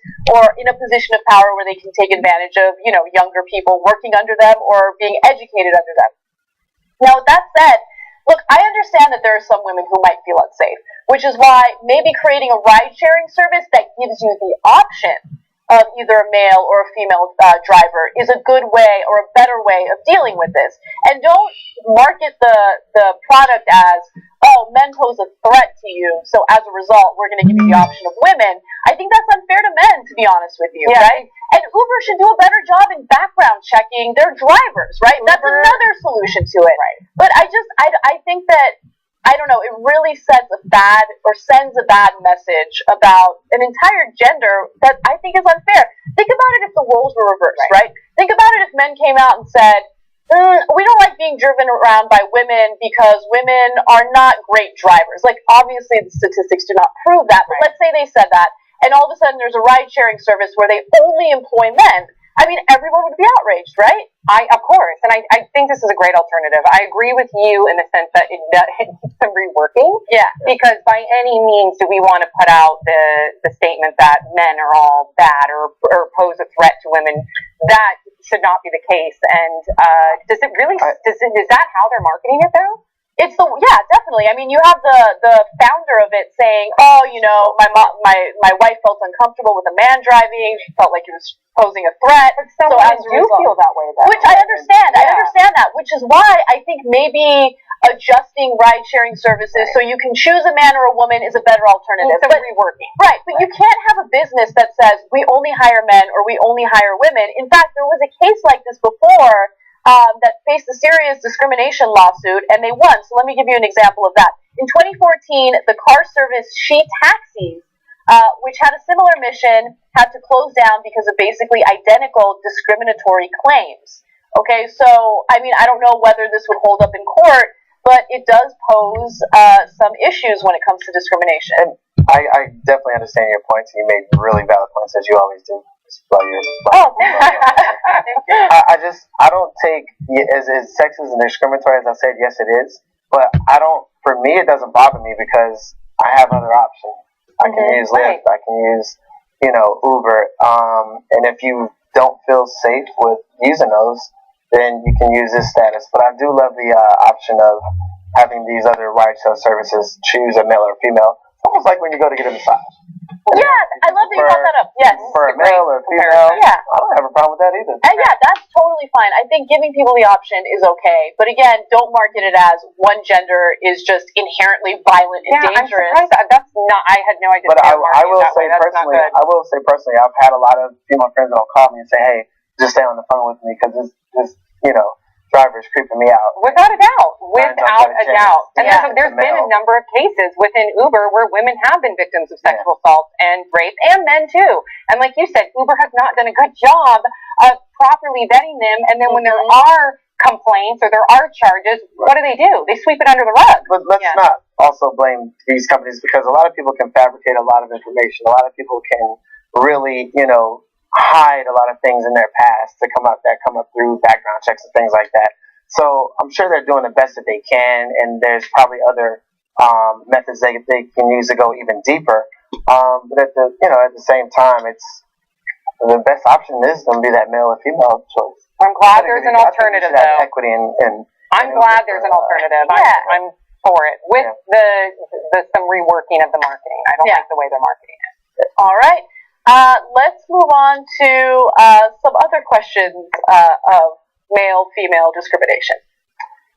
Harvard is trying to ensure that their on-campus clubs are no longer exclusively male or exclusively female. Now, we're not talking about sororities. We're talking about campus clubs like the Porcelain Club, which I had never heard of. But apparently, it's this insanely exclusive male-only club.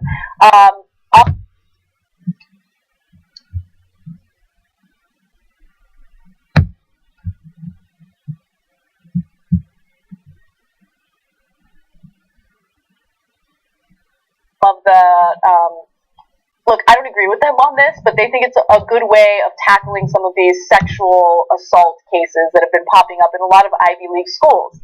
Now, the response from the Porcelain Club was not a good one, okay? Because here's how they responded. Charles Story, who is the club officer, said, "Given our policies, we are mystified as to why the current administration feels that forcing our club to accept female members would reduce the incidence of sexual assault on campus.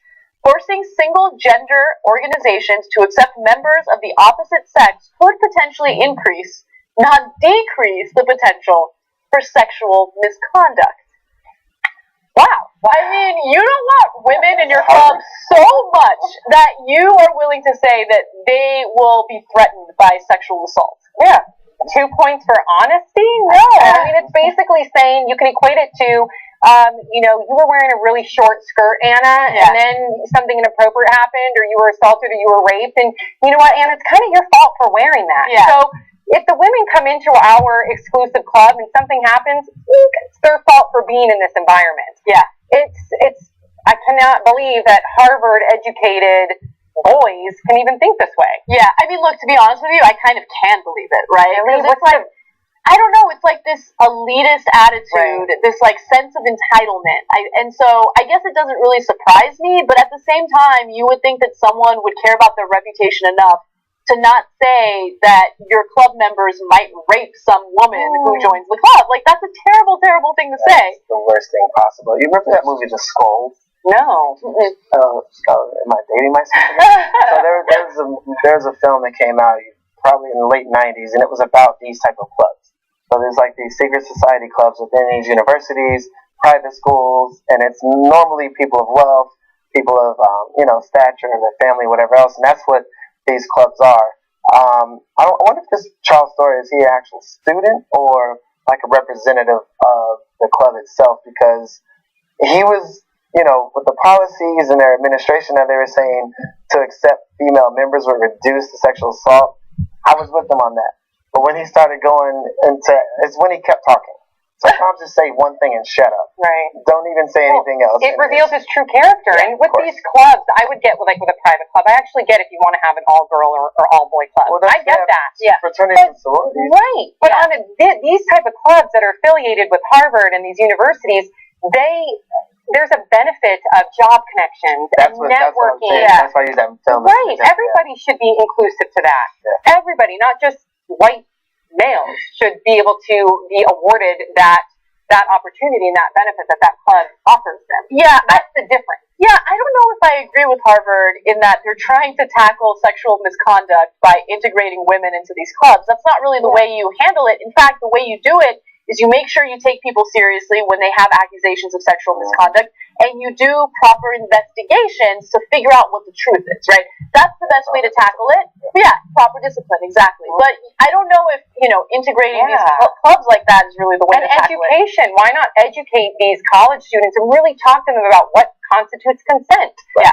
If somebody is drinking, that doesn't mean that constitutes as consent. There's a lot of rape culture that does exist on these college campuses because of the lack of education. Not to excuse it, but that's where people can really get involved and make a change when it comes to reducing these horrible statistics that exist on these college campuses. And these Ivy League schools try to cover everything up because they want to maintain their, clean and pristine, relationships and reputations. Yes. And that's where a lot of the other problems come from as well.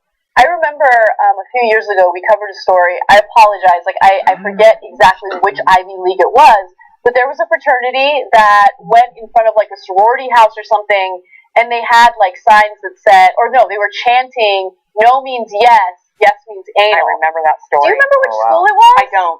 Ah, God, I Yeah. wish I knew right now.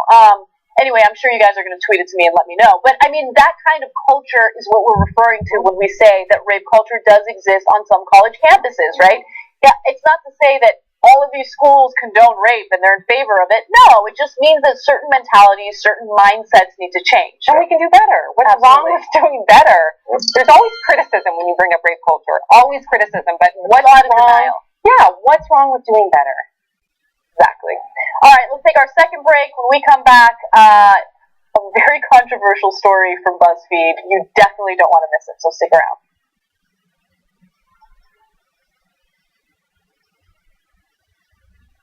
Patience. It's a virtue. They think you can put me in a box. But you can't stifle a revolution. Cenk Uygur, you started something, an idea. The truth and honesty matter above all else. And the people love you for it. And for a while, so did I.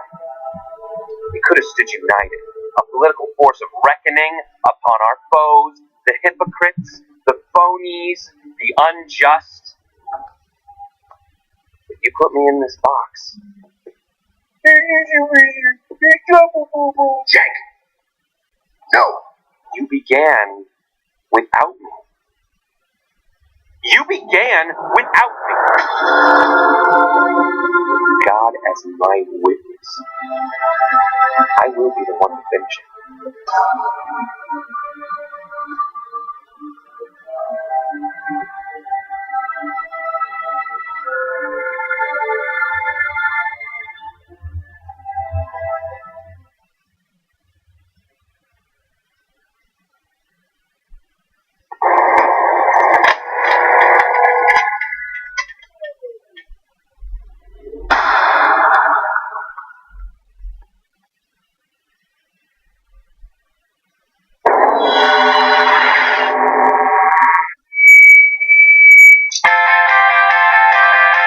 Borrowed money from the Chinese and they give it to us because they're nice people. We're a bunch of capitalists borrowing money from a bunch of communists so we can bring democracy to a bunch of Muslims who don't even fucking want it. I saw a comedian on the TV, he said, if you're 30, 35, 40 and you still work at a fast food restaurant, you're a loser. I was like, oh, thank God. Somebody finally stood up to the minimum wage worker and took them down a few pegs. That's the beauty of Facebook. Right, you find out that you really don't like your friends. I think a lot of the gay guys themselves voted against gay marriage. Love to marry you, I can't wait. Let me go vote. No. And then afterwards you get act upset about it. Oh, I wanted to marry you, but they made it illegal.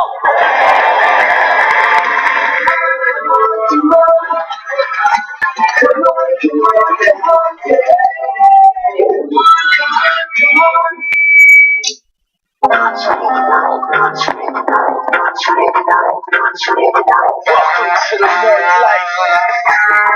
Welcome to Nerd Alert, everyone. We have an exciting show for you this week. Glad to communicate with all the nerds out there. What's beautiful about geeks is geeks are open to everybody. That's the thing. It's like, so you got your thing, I got my thing. It's like, and if you're not, then you're a bad geek. Why did you choose Battlestar Galactica? Because it's awesome? No kidding. The floor is not lava. Yucky!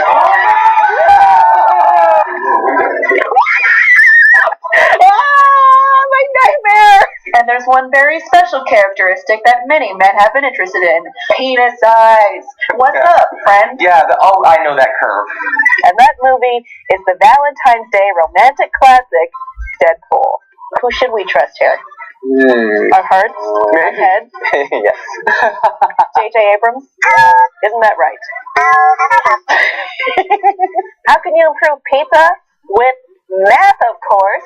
If we spilled goldfish crackers on the floor and we didn't want to clean them up, so we thought that if we stomped on them an infinite amount of time, they would mathematically cease to exist. We are ready for a Wonder Woman movie. Oh, wait, no, let me correct myself.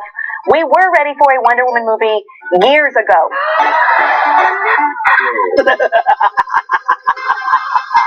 I love my job.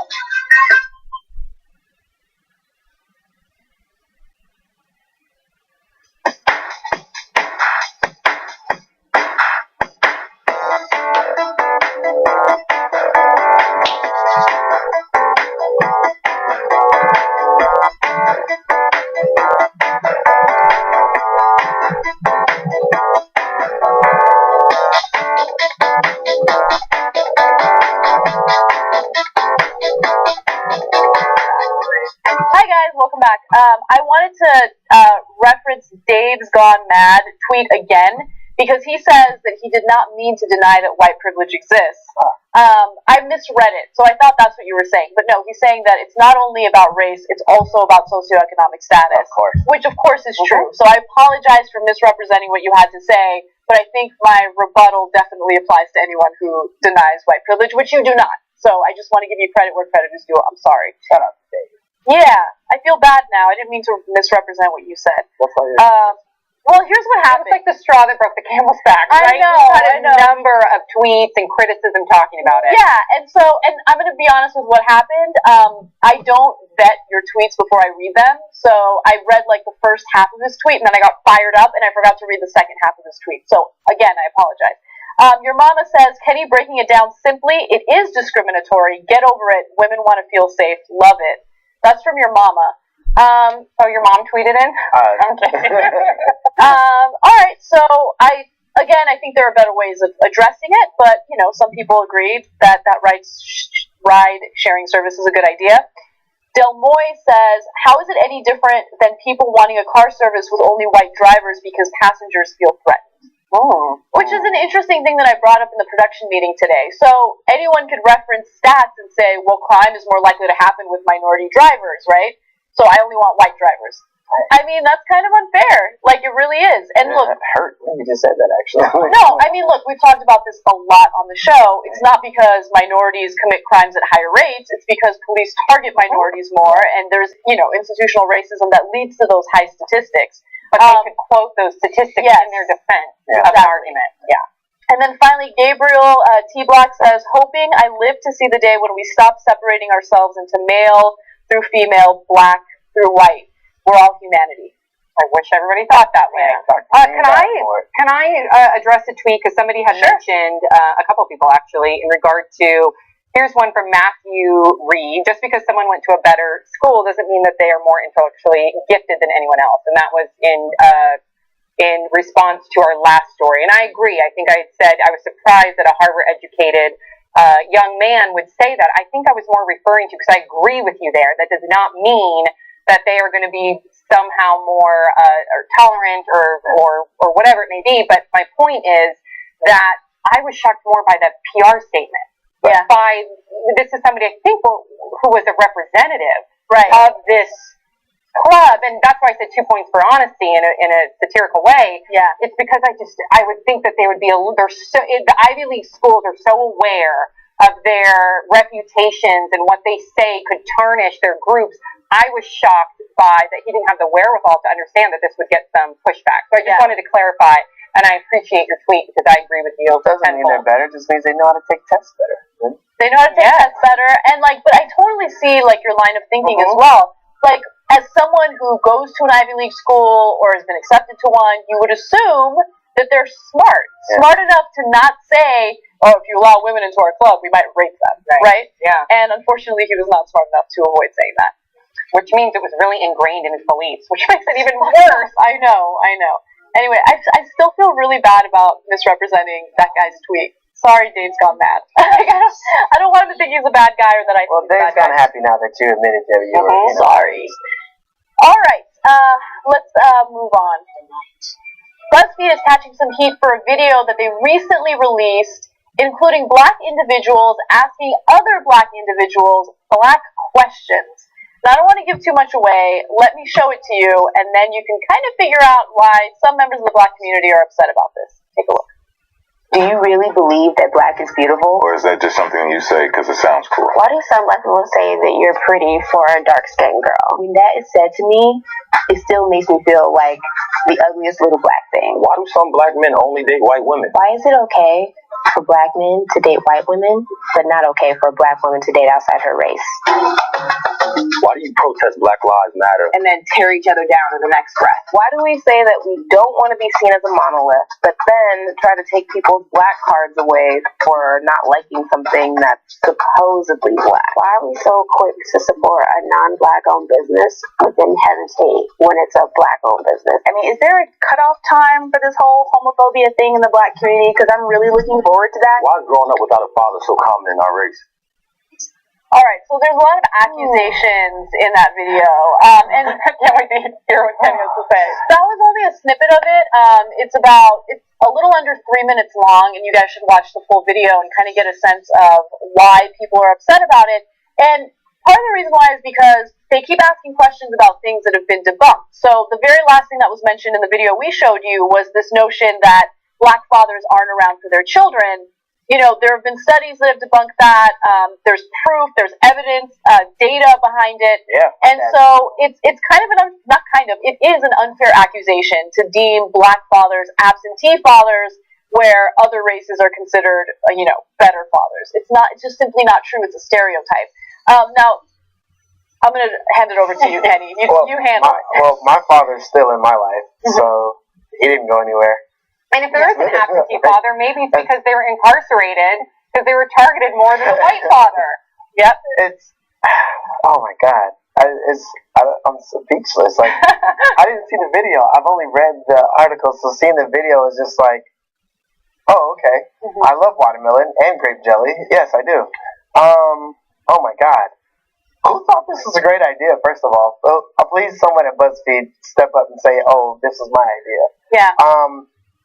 Was it there is I'm guilty of laughing at it and seeing it. So there is a black Twitter, there is a black Instagram, in the sense of there's certain hashtags and certain people and comedians and folks that will post stuff all the time that you guys may not see because you may not follow, said influencer or comedian on these social channels.